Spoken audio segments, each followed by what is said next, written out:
If everyone can have a seat, I think we'll go ahead and get started.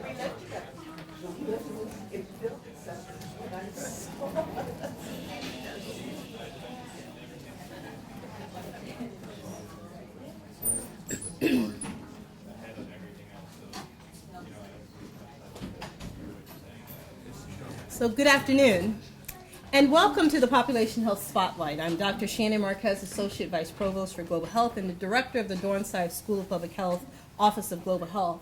And I'm pleased to introduce our speaker today, Dr. Sonia Ehrlich Sachs, a trailblazer in global health. Dr. Sonia Ehrlich Sachs is a pediatrician and public health specialist. She received a BA from Harvard University and an MD from the University of Maryland Medical School. Then, in order to effectively contribute to solving some of the world's most difficult global health challenges, she felt the need to have more tools of the trade, and after practicing for over 20 years as a pediatric endocrinologist, 14 of which she spent at the Harvard University Health Services, she also enrolled in an MPH program at the Harvard School of Public Health and earned an MPH. In 2004, she joined the Earth Institute at Columbia University and became the health coordinator for the Millennium Villages Project, overseeing all health-related interventions and research. For those of you not familiar with that project, it's a proof of concept that extremely poor rural communities in Africa could reach the Millennium Development Goals given a science-based, community-led approach of integrated interventions that increase food production and increase access to healthcare, education, water, and infrastructure. And the goal is to show that such an integrated development approach is both scalable and sustainable. She's a true pioneer in global health. Her office has no set location. She can be sitting at a Ministry of Health offices in an African country or with her laptop at Columbia. And so it's truly an honor to have her join us here today to give a talk entitled Achieving Universal Health Coverage in Rural Sub-Saharan Africa for this special Population Health Spotlight sponsored by the Dornsife School of Public Health, Office of Global Health. Welcome, Dr. Sonia Ehrlich Sachs.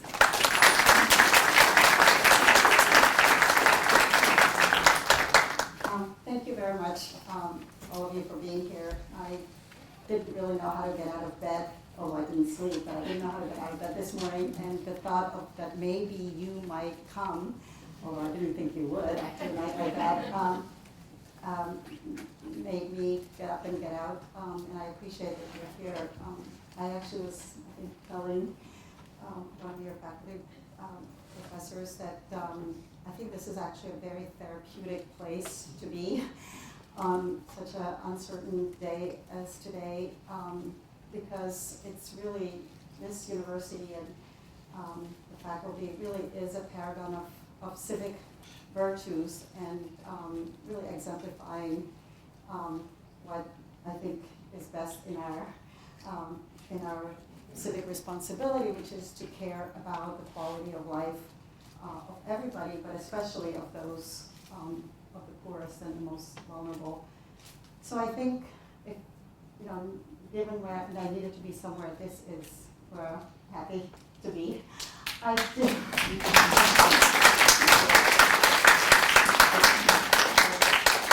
If I wasn't here, I think I would have my head in the sand.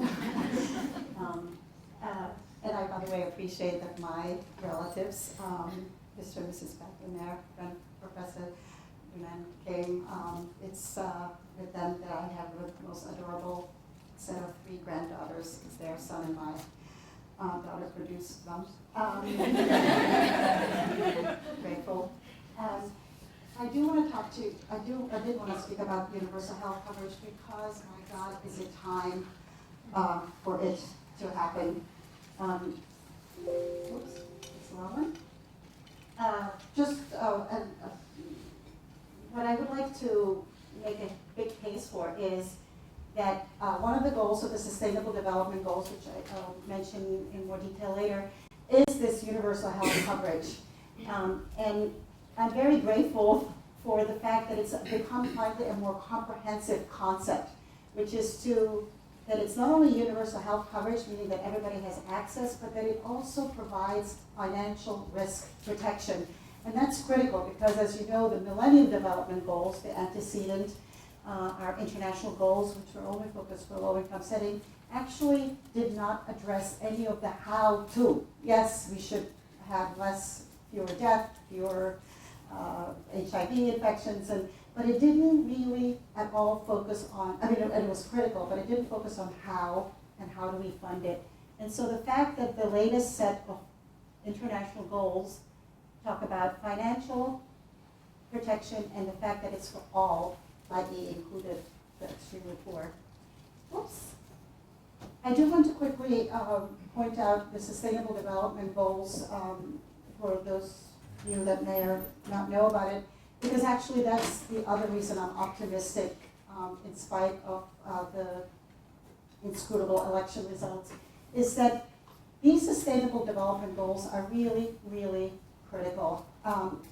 These goals, all 17 of them, have been agreed upon by all of the countries, not one dissenter, all of the countries of the world in the UN, in a very robust consultative process, like has not been seen before. The MDGs, the Millennium Development Goals, which were the antecedent goals that ended a year ago, were actually slipped in very cleverly by Kofi Annan into another set of documents, and so when the countries signed it, they were then told that they didn't notice, but they actually signed the goals. And the goals turned out to be very important, and it's a very interesting story, and I think they were a major antecedent to this. But the big distinction with these goals that the whole world has agreed on is the fact that this was a proper consultative process between among all of the countries and many experts. And it was a very, it actually kind of inspiring, and as my husband said, was very much involved in this. It was also inspiring that it actually finished 3 months before the date, which never happens at the UN. And so what's remarkable about these goals is that they're consented upon, that they address not just the poor countries, which is what the Millennium Development Goals, but that it addresses all of the countries, so it's really comprehensive, and that it actually is comprehensive in its scope. The MDGs, as important as they were, really focused on mainly the things that were disproportionately burdening the poor countries, but no longer a problem so much for the rich countries. This addresses all of the problems of all of the people. And so I sort of group them, just so you don't have to look at all of them, I sort of group them into the 3 pillars which the Sustainable Development Goals answer or address, which is it's all about economic prosperity. We don't want anybody to stop developing their economy. It is about economic prosperity, but very much with view to equity, social fairness, not leaving anybody behind by gender, race, ethnic, religious group, and of course environmental sustainability. So yes, we do want to enhance growth, but not at the expense of the planetary boundaries. So I'm sure most of you know these, but it's poverty, hunger, health, education, gender, clean water and sanitation, clean energy, ocean, infrastructure, inequities, sustainable communities, especially urban, which is one of the things that's so impressive about the focus of this school, responsible consumption, climate, water, land use, decent justice, and partnerships. But the main thing is, how do we, as a society, poor or rich, how do we grow, meaning how do we make sure that everybody's livelihood is improved, including especially the poor people, but is it the kind of growth that we have in the US, where our GDP is continuously increasing, but actually the Gini coefficient, which I learned from my in-house economist, which is the difference between the rich and the poor, is actually widening. So is that really an improved growth? So the SDGs, I think, are actually, I think we all have to really make sure that these become implemented and that they become our organizing principle and our framework, and that hopefully that is how we'll get out from under this debacle. Overall, from 1990s, which is, as you all may know, the Millennium Development Goals, which were the previous set of goals. Forgot that you don't do that. from the 1990s to last year, the rate of extreme poverty really has decreased everywhere. So overall, there has been improvement. However, there are still serious pockets, of course, mostly in Sub-Saharan Africa, Asia, Southeast Asia, and the Central Andean Plateau in Latin America. So there still is 1 billion people who live and die in extreme poverty. And, of course, even though, thanks to the Millennium Development Goals and other developments, the number of children who don't make it through their 5th birthday has decreased by a half. You all remember it was about 12 million in the last decade of last century. It's gone down to 6 million, but 6 million of absolutely preventable, treatable, needless deaths, which are unacceptable. And again, as you all know, most of the child mortality, the highest, the redder, the more burning, the higher, and the green, the lower. And so, of course, the highest burden of child mortality is in Sub-Saharan Africa, and again, Southern Asia and Southeast Asia.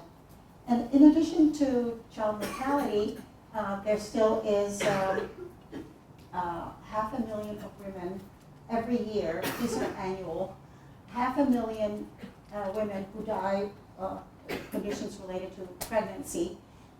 And there is this unbelievable inequity of about 15, in some countries, 20 to even 25-year life expectancy difference, where Japan, I think, is number 1 with a life expectancy of 83, whereas there are countries in Central Africa, for instance, where it really is in the high 50s. Unbelievable disparity of life expectancy. And then, of course, one of the things that the SDGs address is not just the infectious diseases, but now the non-communicable diseases, which I won't have too much time to, but there are about 28 million estimated premature death. Premature is defined as dying before the age of 70. I would like to very quickly review the history to impress upon all of us how important it is that we have the SDGs and how important it is, the Sustainable Development Goals, and how important is this platform that we have, hopefully, to finally make a difference in terms of health, well-being in all of the countries, especially the poor within the rich country and the poor countries themselves. I just want to remind you that we've been talking about universal health coverage now since 1948. Unbelievable. The WHO declared it as a human right, which was then a very novel idea, which was incredibly fundamental, but however, it did not translate into any action.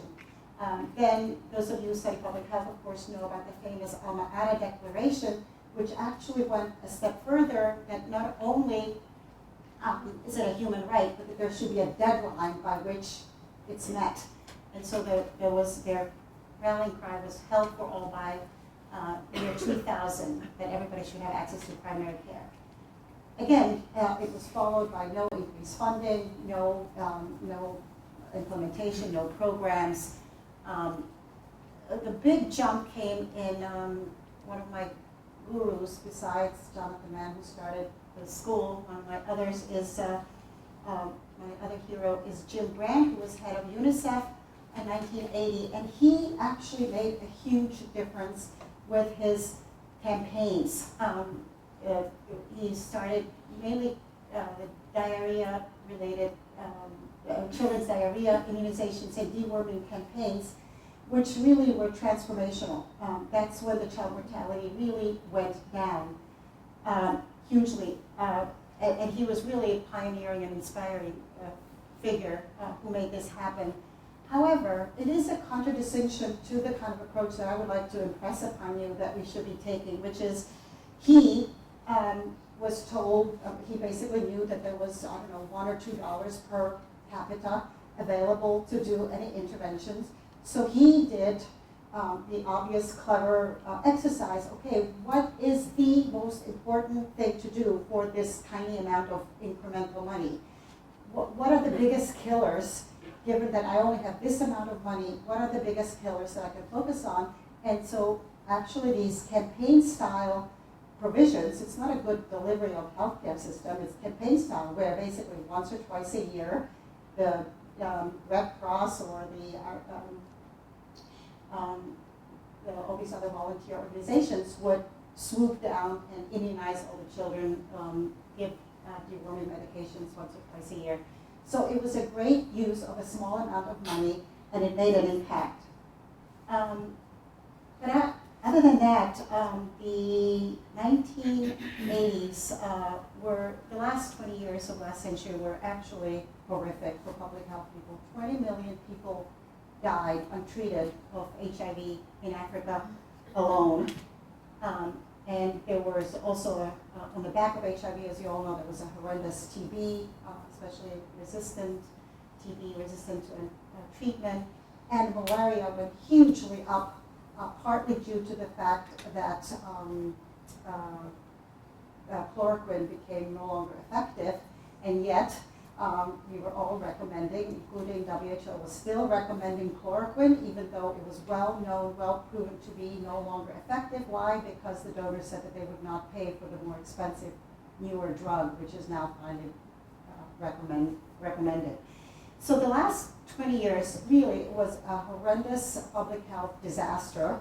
And it was also fueled by the fact that our international organizations like the World Bank and the IMF, International Monetary Fund, was very much into, and it went along with the US politics of Reagan, who said that, government is the problem. And so everything, the strategy was to privatize. And so in 1980, that's when the fee-for-service started, because a lot of African countries, after the colonialists left, a lot of African countries actually did the right thing of providing public health freely. But the IMF and the World Bank said, we will not lend you money unless you privatize the health system. So it was really a tragic period of time. The year 2000 really was an inflection point. One of the first things that happened was the WHO Commission on Macroeconomics and Health, which actually was chaired by this most unbelievable woman, Rose Brundtland, who's the head of the WHO, who really is, I guess, the third visionary and the other person I would take a bullet for, who actually asked my husband Jeff to Sachs as an economist to lead this commission. And it really made a big difference because until then, public health people, including myself, we were really told, yes, of course, there is not enough money in public health, but that's because these countries are poor. First, you have to attend to their economic development, and then not until the countries like Congo and these incredibly difficult places, not until those countries have enough economic development that they can tax their population and then build the health system. And so that's why we, people in public health, were shafted, frankly. There was no money to work with. It was literally just in the millions. So, pennies per person per year to work with.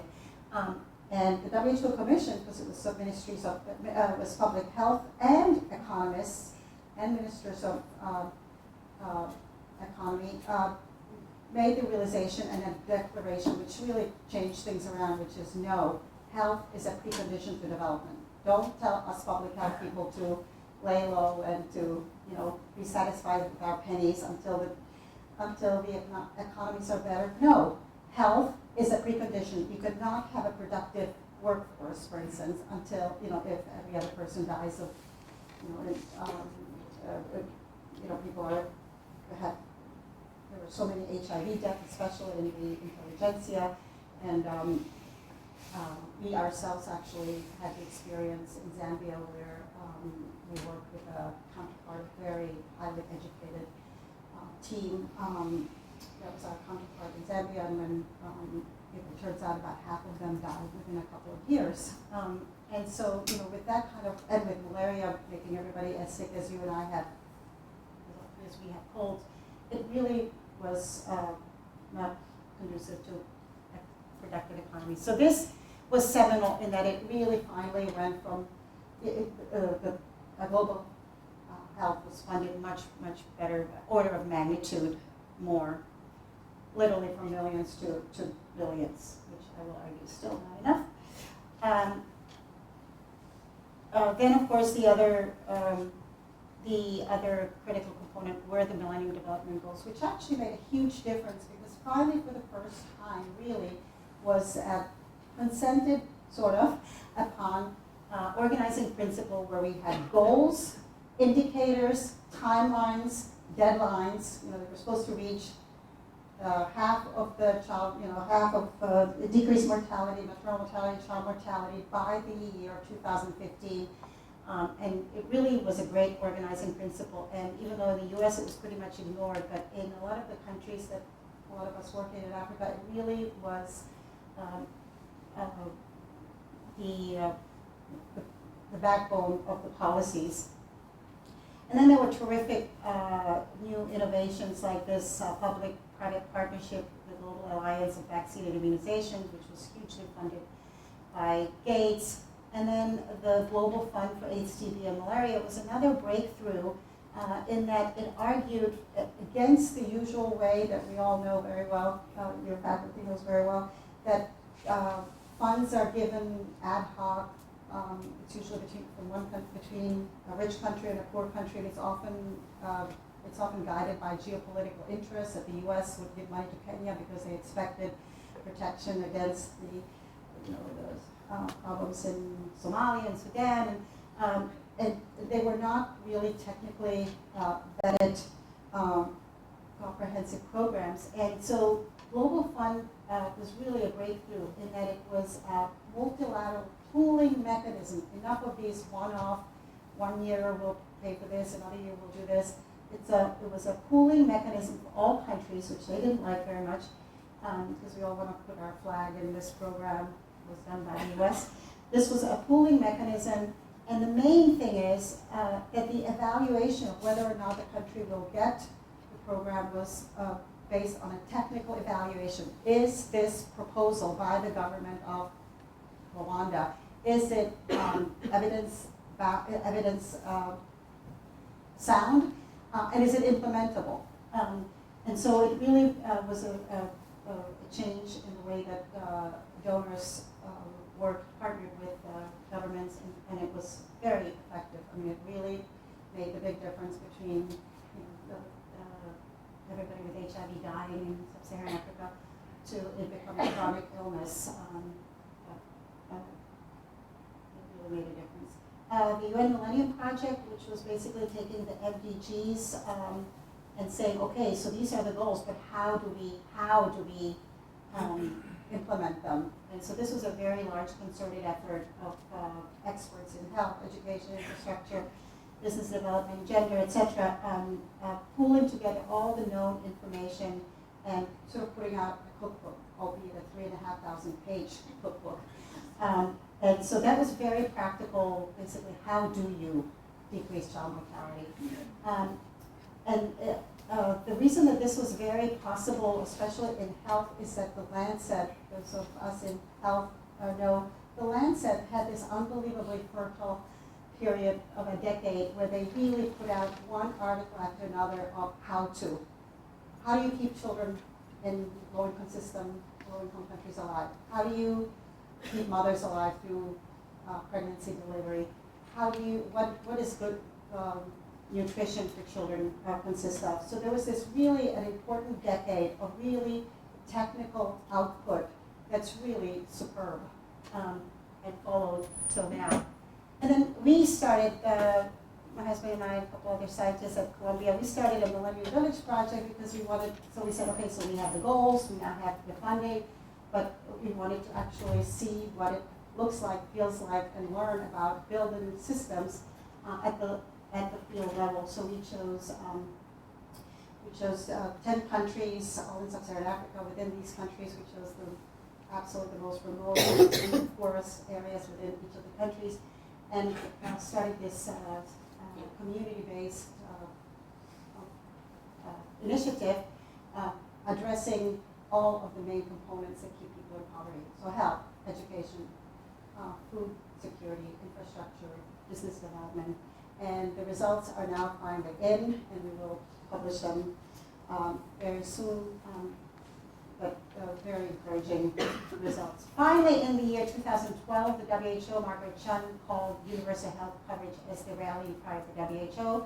And then, of course, we have the SDGs, which are a combination of that. I want to quickly just review, especially for the students, why the Millennium Development Goals only focused on communicable diseases, infectious diseases like TB, AIDS, malaria, diarrhea, pneumonia, other parasitic infections. It focused on maternal survival and malnutrition. And the reason it did that at the detriment of not focusing at all on the kinds of diseases that we are more familiar with, which is heart attacks and strokes and cardiac, neurological, other non-infectious diseases, and of course the disease burden from injuries and accidents and self-inflicted injuries and violence. The MDGs, the Millennium Development Goals, only focus on infection, mother, newborn, child health, and nutrition. And the reason they did that would make perfect sense is that if you look, let's just look at the ones in this oval. If you look at, let's say, the rich countries, US, UK, etc., and compare it to Africa, if you look at a graph where you graph the what's called DALYs, which I'm sure you all know, the disease adjusted life years. Disabilities. Thank you. That's it. Disability, which is a terrific homogenizing metric, which combines both disease and deaths. What you notice is that there's this huge amount of disease burden due to the group 1, so-called group 1 diseases. If you compare the number of people who die of TB, HIV, malaria, pneumonia, diarrhea in the US compared to these diseases in Africa, it's more than an order of magnitude, as opposed to the non-communicable diseases and accidents, which is the lighter blue, which is very similar. So of course it's a problem, we should not be ignoring it, but in the year 2000, the idea was to focus on first and foremost closing this incredible gap, because just by having this gap, that told you that this was something that could be addressed. And so the first goal, the MDGs, the first aim was to bridge this gap, convergence of the rich, of the poor to the rich countries' disease burden. So a lot has happened, but we still have a huge amount of maternal mortality, 500,000 women every single year, and they're dying not of anything exotic. They die of bleeding, high blood pressure, infection, and also related to abortion. We still have 6 million children absolutely needlessly dying, again, not of anything exotic, not of cancers, but just children being born. That's one of the highest causes of mortality, and diarrhea from unclean water and sanitation, pneumonia, malaria, and AIDS. So the lesson is we still have deaths, and they're incredibly avoidable. What has helped is the things that I was showing you, that the WHO Commission really declared that health needs more funding, and the Global Fund and Gates actually played a big role.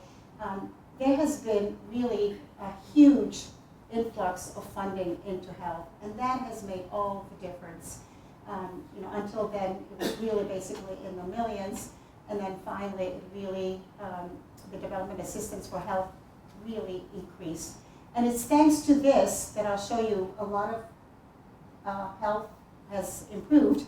And by the way, the sad part is that in the last 5 or 6 years, it has not increased. But it's this incredible increment that, by the way, our colleagues in education and other fields are saying we still need. We need that increase in investment in interventions. During that increase of funding, just very visible improvements. In that same period of time, life expectancy improved dramatically from 1990 till now. Malaria deaths have, first they went up because of the chloroquine resistance, but then finally, with the correct use and increased funding and bed nets, malaria decreased. And of course, HIV, which not a single person was treated on a donor-assisted program in Africa until the year 2000, HIV deaths decreased as the number of people increased, number of people that were treated increased.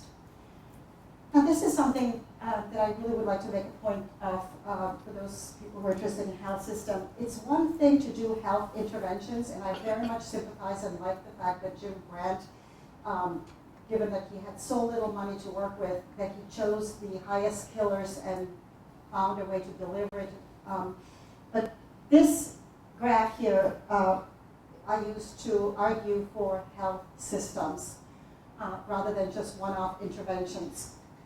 What happened since 1990, in other words, during the Millennium Development Goals era, what happened is that the child mortality actually, and here starting at the MDG right here, the child mortality really did go down quite substantially. But if you notice, the newborn mortality, which is this rectangle, has not decreased. So the under 5 mortality, or even under 2 mortality, did go down, but not the newborn. And the reason for that is that a lot of the mortality can be actually averted. That's how stupid those deaths are. They can actually be averted with relatively simple interventions that can actually be provided in campaign-style deliveries. However, the newborn stubbornly stayed very high, is now becoming a bigger proportion of the under 5 deaths. And that leads me to what for me is sort of my mantra, which is, and a lot of public health people think, especially nutritionists, which is where we stole the idea from, which is the first 1,000 days. Pregnancy from the first day of pregnancy through 2 years of the child's life, those are the critical days. This is where most of the child mortality takes place. It's during this period of time, which on one hand you think is an incredible window of opportunity. Look, if you focus on this short amount of time, if you get this 1,000 days right, if the system addresses these 1,000 days, you really might make a huge difference in the outcome. But it turns out, what I want to argue is it turns out that you can't do that in a campaign-style one-off interventions. You actually need a system. The interesting part of this 1,000 days is that not only is it a window of opportunity that if you get things right during this time period, which seems like it should be simple because it's a short amount of time, but it actually isn't. But what's interesting is that most of the deaths of all maternal mortality and most of the child mortality happens during these 1,000 days. Turns out most of it happens during the first month. Most of that actually happens during the first day, and actually the majority of child and maternal mortality happens during that few minutes of birth. So again, that seems like an incredible opportunity. If you can get this one day right, or the first hour right, you save 2 lives and make a huge difference to communities. However, in order to get even just that 1 minute right, all of these things you really need a system. There is no way to campaign deliver interventions for that. So first and foremost, of course, you need antenatal care, you need clinics, family planning so that only the woman when she wants to be pregnant is pregnant. You need proper nutrition for the mother. You need telephony so that if the mother then is in labor so she can actually summon an ambulance. You need roads to get to. You need institutional deliveries. Delivering, as everybody knows, at home has cost many, many lives over the millennia. But institutional deliveries, in other words, deliveries in a clinic with a skilled birth attendant makes a big difference. And so the normal deliveries, which are called basic emergency obstetric care, normal deliveries, access to normal deliveries with a skilled birth attendant, with the equipment, resuscitation for the newborn, having actually midwife doing the delivery makes a huge difference, but you can't do this by campaign. That needs to be available 24/7. And then, of course, all of the support system for that. You need a supply chain, training of the personnel, data informatics, loops, management, financing, and then you need also outreach. You also need people who go and check on the family, the mother, the newborn child, at the household. You need a referral hospital. So the point is, yes, it's an opportunity if we get it right during that 1,000 days, but it's not so easy. You can't get it on the cheap. Is the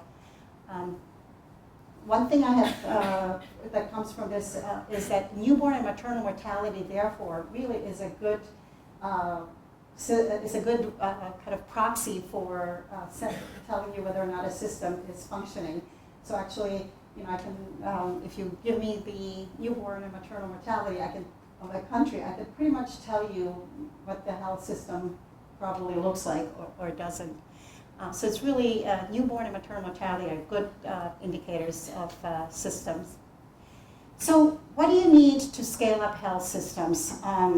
Enough of these one-off interventions and here's a little bit of money, what will you do for it? No, it should be a very systematic approach that is finally becoming accepted. First and foremost, if you're Minister of Health of a particular country or even a program manager of a small you're a district health official or a program manager of a small cluster of communities, first and foremost, know your disease burden. That's critical. Start with that. Don't start with how much money you have and then try to find out what you can do for it. Start with knowing what is it that you're facing. Then, where is it that you want to go? Okay, so you have X amount of HIV and malaria. What is the goal? What would you like to reach? Decrease the malaria deaths by half or what? That's critically important. It's really very precise. And if you know where you're starting, you know where you want to go, then do the gap analysis. So if this is where we are now, we only have one clinic for 100,000 people. We only have one doctor for 1 million people. But we want to go to where it's much better. What would have to take place? What would you need to do? And then in terms of technical interventions, they've all been defined by the Lancet series and many other scientific work. We know what it takes to keep a child alive. We know what it takes to make a woman go through pregnancy, delivery, and postpartum safely. Those interventions exist. The delivery systems, designing and planning delivery systems is critical. And that was often left behind with these one-off shortcuts where we try to figure out how to just get the diarrhea treatment to people and to children, etc. You really need to think through the delivery system. What needs to happen at the household level? What needs to happen at the clinic level? How do you get to the referral hospital, etc.? And what is the management of that kind of system? And I would also argue, and in the Millennium Villages, we spend a lot of time refining using real-time data, using the technology that we now have, whose cost has dropped, which is we have our community health workers actually use smartphones, and it's just been a game changer. And of course, in health, you need to also think about that health, you can't have health if you don't have cars, if you don't have transportation, if you don't have communication. So an isolated clinic with a good clinician there is just the beginning of the story. And then the biggest difference is the costing. Instead of what used to be, which is that the international power brokers would give a UN agency or give an NGO some program X amount of money, here's $1 million, see what you can do. And then we were all scrambled. So what is the most important thing? Okay. Instead, do this kind of an analysis. What's the problem? Where do you want to be? How do you get there? What are the tools?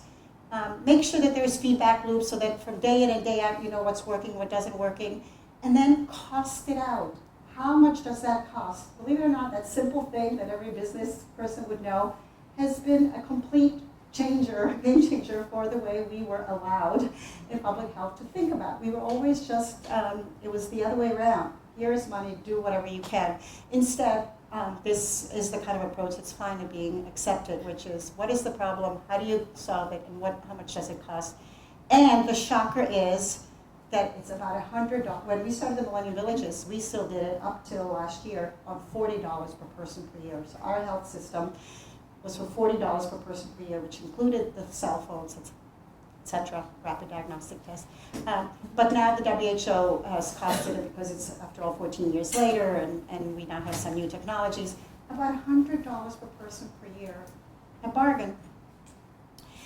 This busy slide basically reminds you of the fact that people over 60 should not be making PowerPoint presentations, but I mean, anyway, this is what, I was going to do it last night, but then I stayed up doing something, listening to the tragic comedy. So this is what I envision as a rural primary healthcare system, which is the one that we, and many other people, of course, in other programs have piloted in the Millennium Villages, and other people have in their own programs, that this is what a health system should look like. And I would say that for about 50,000 people sort of is the order of magnitude. So first and foremost, you have to remember that health system is not just hospital, clinic, and community health workers and ambulance, but that you need the infrastructure, you need roads, you need transportation, you need cell phones, you need sanitation facilities at home, at schools, and clinics. So you need infrastructure. So there's no health system without that. Education, which is obviously critical for every aspect of development, but also specifically in the most proximate way for school meals, deworming, and education about sanitation, hygiene, oral health, etc. So education, and of course agriculture. What good is it to have a health system if the families are malnourished and don't have a food source? So that's the one lesson, health and non-health. The other is that you need a continuum of care. It's not no choosing between hospital or clinic, but you really need from the households, the community health workers, link the households to the clinic, and then if need be by ambulance to the hospital.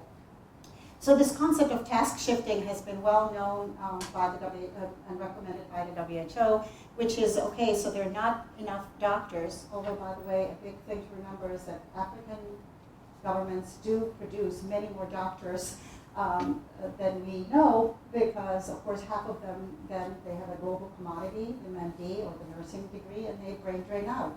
I would probably too. I was responsible head of household for a family.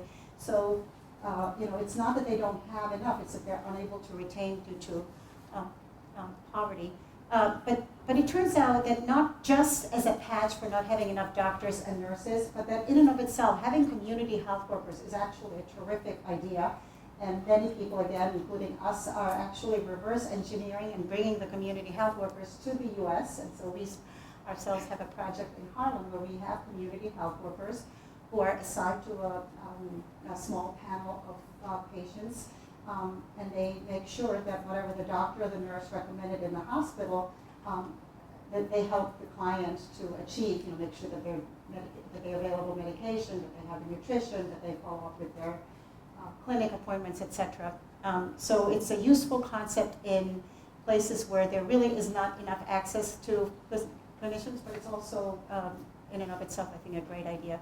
So in our concept of primary health care, there's one community health worker for about 100 households for which they're ultimately completely responsible and held accountable. In order for it to be responsible and held accountable, they have to be full-time. So not the volunteers that we now see most places where most of the time they're tending to their field, but when they have time, then they run over to the households and see what they can do. No, if you want proper health coverage, you need full-time, what I call professionalized community health workers, full-time, properly remunerated so that it really is their source of livelihood, community health workers that are supervised, managed, and tethered to a clinic, but that they work at the household level. Clinic there should be a clinic for every 1,000 to 5,000 people roughly. In other words, that they should be within 2 hours walking distance, and the gold standard is that they have to be able to do normal deliveries.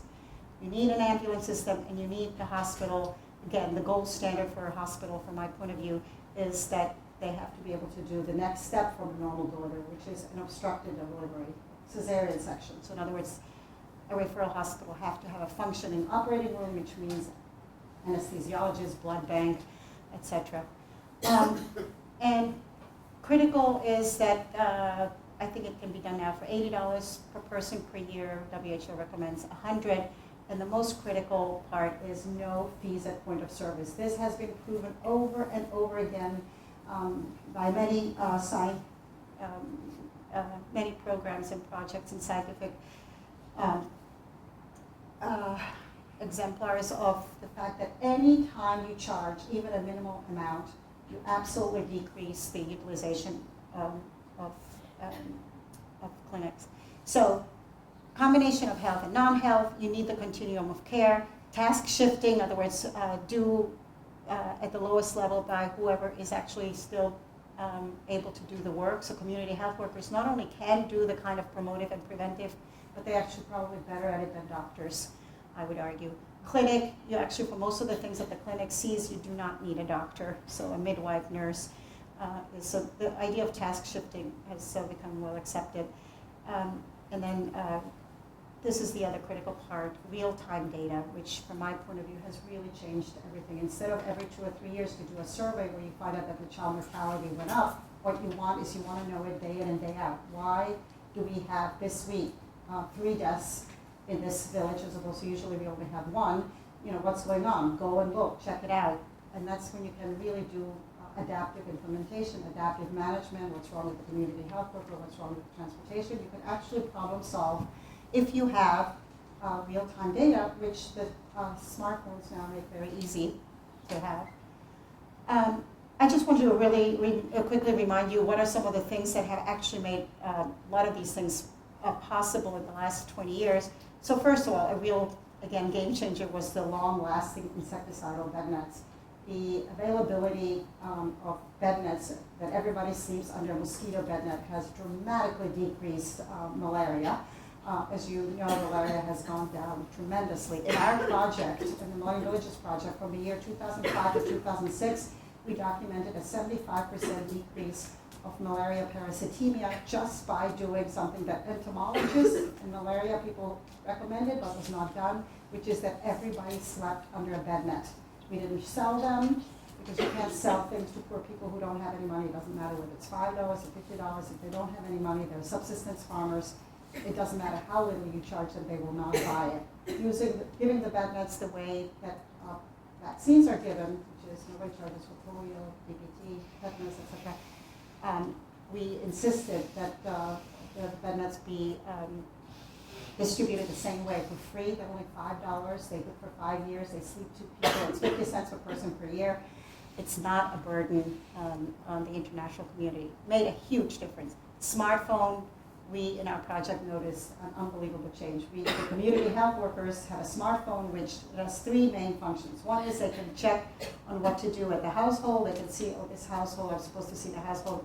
That's right, they have a pregnant lady and a 2-year-old, and I'm supposed to do X, Y, and Z. So you have a decision support tool. Their rapid diagnostic, their test for malaria was positive. They're 2 years old. How much do I give them? So it's a support tool, hugely helpful.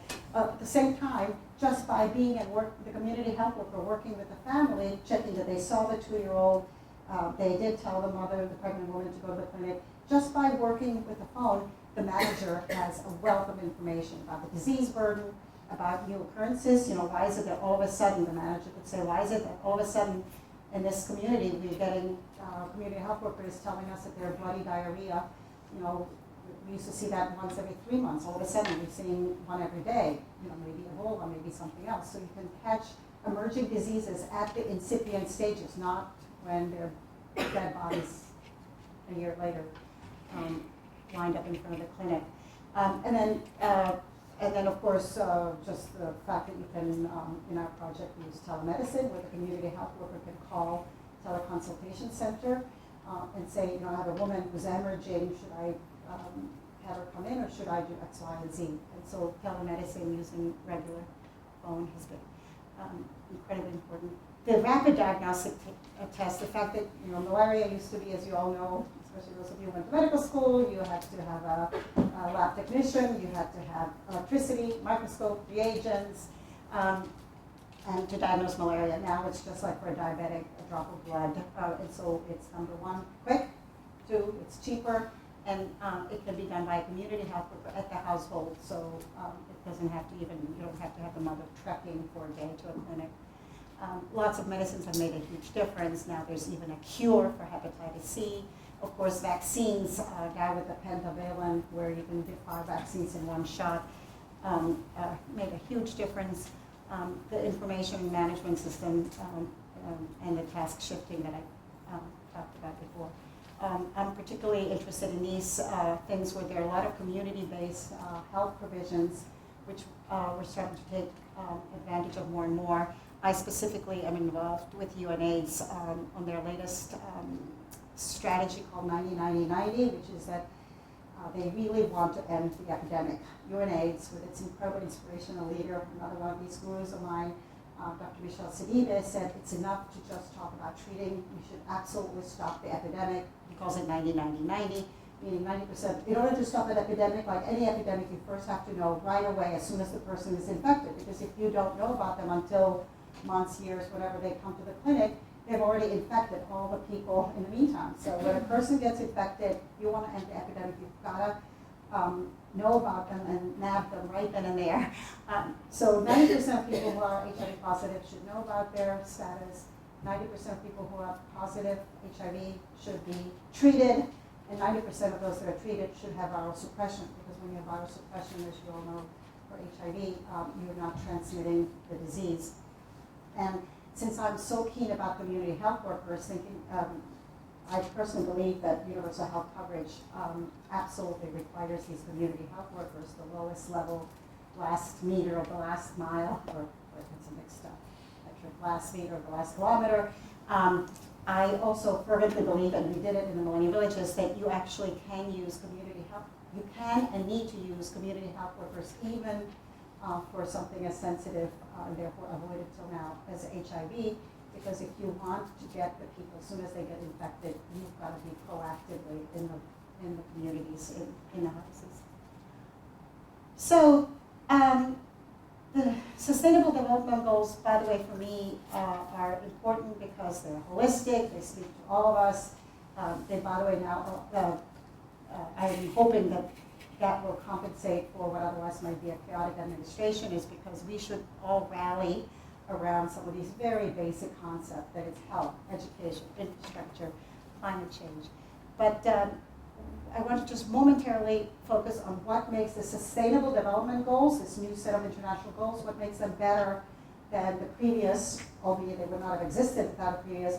What makes them better is that they are more comprehensive. So SDG 3 is the Universal Health Goal. The first couple SDGs, sub-goals, are basically unfinished business of MDGs, so we still absolutely have to do something about the unacceptable maternal mortality, newborn deaths, child deaths. We're not by any means done with the epidemics, etc. The new areas are that it also speaks to not just the category 1, the infectious diseases, but also nutrition and maternal related, but it also addresses all the other diseases that we all share, rich or poor, and that it also addresses accidents. And for me, what's critical is this 3.8, is that the MDGs didn't address neither how do you do these interventions, nor how do you pay for them. And the fact that it's right there, 3.8, absolutely necessary that there is risk protection, which they define as nobody should go into poverty because of having sought access to health care is critical. And then the reason I like this set of 3 ABCD is that it talks about what I call means of implementation. So it's not just reduce child mortality, reduce infant mortality, but it's how do you, it finally addresses health systems, which the MDGs didn't, the Global Fund didn't, and many of us have been fighting for a long time, that there should be a global fund for health systems, not just for commodities. The Global Fund is for antiretrovirus, critical, the artemisinin combination therapy for malaria, critical, all of these things, TB drugs, but it will not give funding to any country for health system delivery. So if you apply to the Global Fund for nurses or community health workers, you will be turned away. And without the delivery and how to deliver it and having financial support for that, I think is a huge improvement that we're actually not talking about how. And there is a fund that's starting now for healthcare delivery, but I don't see it going anywhere. I've been at it pretty much every day with the Global Financing Facility and the World Bank. They're woefully underfunded. They decided to choose a couple poster countries that they're going to work with. We'll see. I'm not convinced. So this is just the new goals. The old goals ended 2015, so now we want to continue to really suppress the unacceptable preventable diseases, deaths by the year 2030. Now the new goals are non-communicable to reduce by a third, and then injuries also. So we have our new set of goals in terms of targets, where we want to be by when. Last thing, next to last thing, is this. I'm absolutely convinced that universal health coverage is achievable. In other words, that we can set up systems, low-cost, high-impact systems that reach not only the people who have funding for it, but the most vulnerable, the poorest, the disenfranchised. It absolutely is within reach. And the reason I know that is because we've demonstrated it, and many other people did too, but we ourselves have demonstrated in the poorest places, in the poorest countries in the world, the most remote, and saw that we can do it. We did it for $40 per capita because we started and didn't update it in 2005. And so it can be done, and it's very affordable, and now, of course, includes all of the diseases. The financing gap, the WHO and others have estimated that in order to get universal health coverage, which is basically this basic low-cost system that I described, where there's a community health worker clinic, referral hospital, referral system, etc., is $60 billion. So me as a little puny pediatrician and a wishy-washy public health person, I would say, well, that stop. That's why it's not going to happen. That's where it helps that I have my in-house economist who keeps telling me, "Are you kidding? Do you know what $60 billion is? Do you know how little it is?" Because, of course, most of us would find it daunting and would do what they've done for 30, 40 years, which is try to triage. Well, what can you do for $1 billion? And he would say, "Are you kidding? For $60 billion is 0.1% of how much the world income is." So I want to show you this thing that I asked my husband to make for me. I said, I want to actually have a menu of prices. I want, because I want something that I can really understand and show, and therefore embolden other people. So we were talking about the fact that universal health coverage, which by the way would save the 5 or 6 million children's lives that we still lose every year because we don't have antibiotics or something, is the $60 billion. So what is $60 billion? So he reminded me that the world income is $100 trillion. That is our world production, $100 trillion. So that means for the universal health coverage, all countries, especially the poor, is a fraction, 0.6%. It's so little, I don't even know how to. And by the way, he, because he works on the general concept of development, the world poverty could be solved by $400 billion.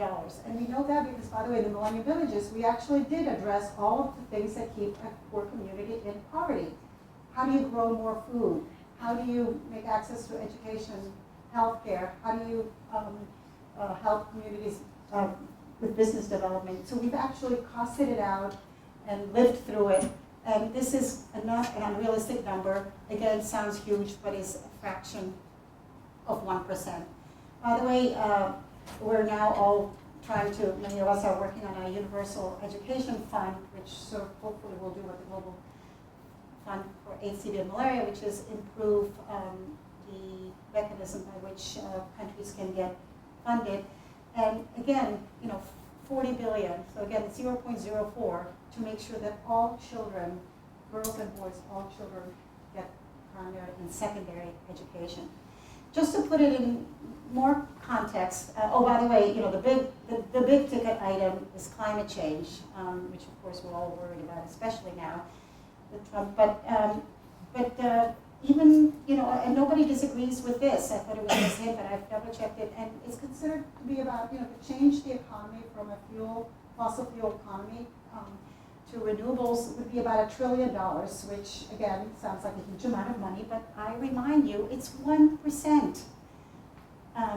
And one more thing to put it in context, which really helps me, which is, so we're all begging for the universal health coverage, 60 billion, 0.06, when actual our annual military spending is almost $2 trillion. Tax havens, 20 to 30 trillion dollars. Just the top 10 hedge fund CEOs make 10 billion, and here we're talking begging for 60 billion, and 10 hedge funds CEOs, if they for 6 years they could do this. So my point here is, and this is where I would like really to leave you to scream and shout and advocate, which is we have the goals, we know they're achievable, we know how to build health systems. We now have the protocols, we have the technology, we have the communications and real-time data that really informs and improves the implementation on an ongoing basis, improves the management on an ongoing basis. We have all of the tools, and what I want to convince you, because I was always beaten down by people saying, well, that's all well and good, but there isn't enough money. I want to convince you that there really is enough money, and that specifically looking at the universal health coverage, that it really is a fraction. And so we should all be, and I know your faculty is be very proactive. What the universities can do better than anybody is to do evidence-based exemplary pilot projects, and then so that we can actually learn from them and make sure that they get scaled up, but also holler for the financing that's needed, and what I'm telling you, the financing that is available. So thank you. I think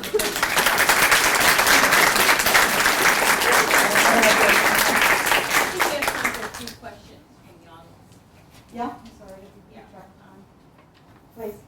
Hi, I'm John Kennedy. I'm an epidemiologist, and I'm originally from Liberia. Of course, you know these areas. I have decided my PhD is concentrated in MCH, maternal and child health. So I've decided to go back to Liberia, Guinea, Cote d'Ivoire, and Sierra Leone to help mainly in rural areas. Some of these places I walk as much as 9 hours with motorbike, and some places take a motorbike and walk. And I heard about this because I'm part of a group of Liberian medical missions, and I was forwarded this global health. And I really appreciate what you're doing, and I suppose you are such an expert. I've heard about you, is that, but I think you would agree that one of the issues we have with universal health coverage, especially for rural areas, is how to reach these people. The corrupt systems that we see in those countries negate some of these huge money that goes. So, for example, for what you talk about reaching these community health workers, I'm beginning to train some of them in some of these villages.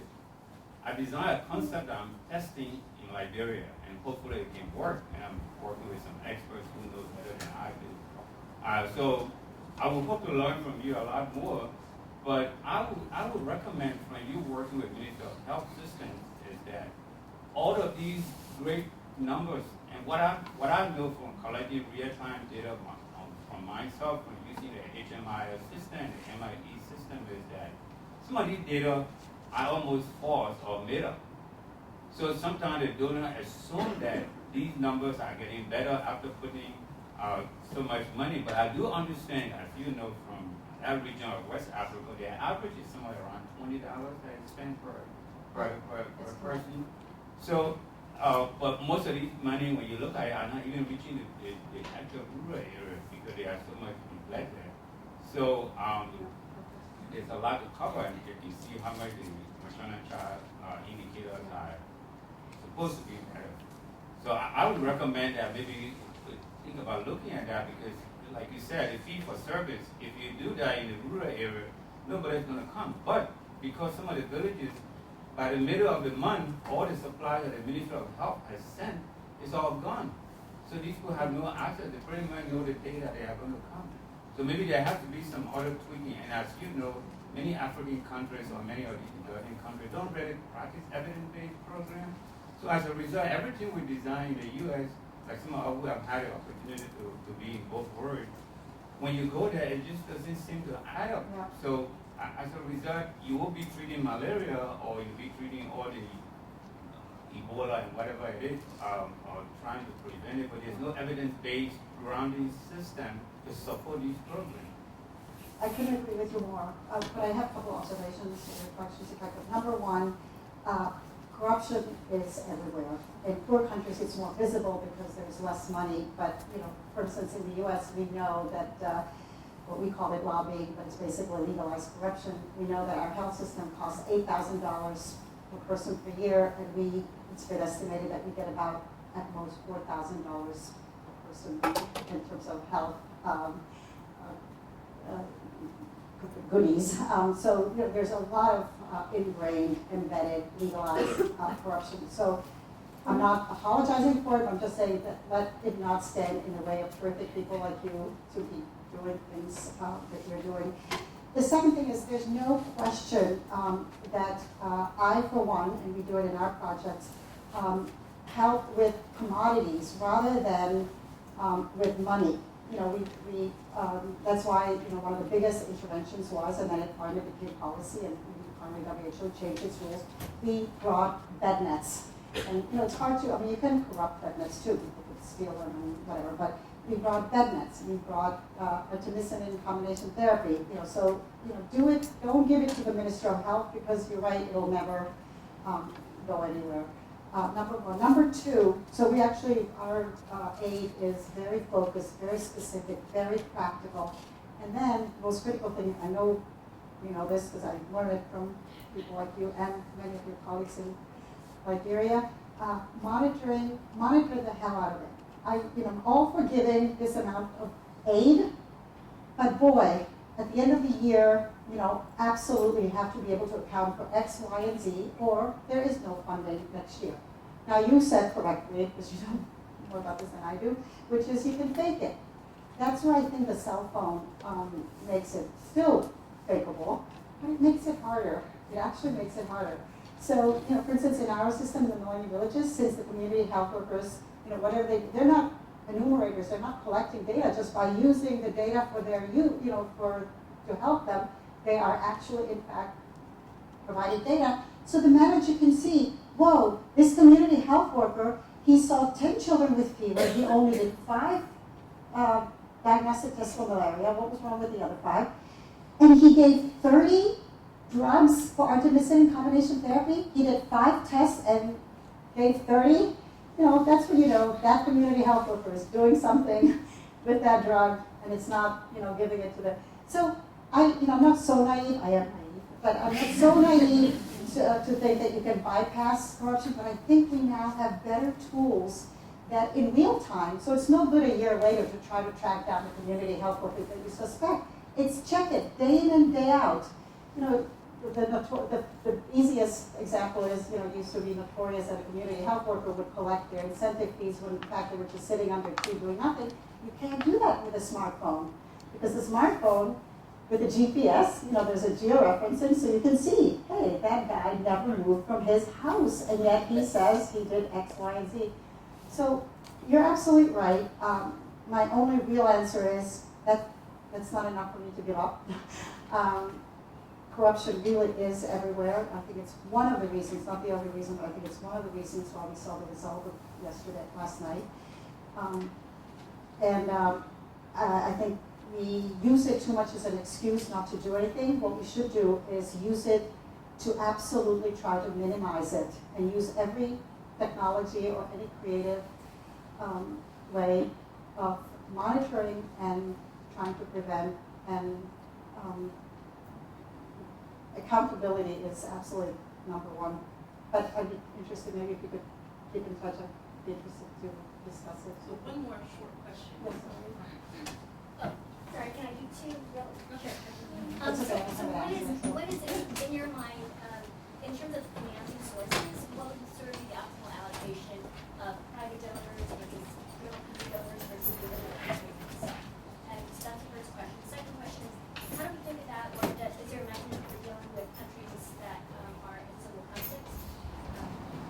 So, my husband and I said we're cowards. We don't work in conflict-ridden countries because, my heart bleeds for them because I see how hard we all work, including the gentleman from Liberia, how hard it is in peaceful times, and I think it's basically impossible, which is, by the way, why I think that wars, especially some of the wars that the U.S. has been involved in, and some of us would say instigated, are really the worst thing possible, because it's so hard to do development under any circumstances, and when there's violence, it's really horrible. So I think, by the way, if I had my way, every single slide would start out with endure. Refugee problem, we're thinking about all these things, end the wars.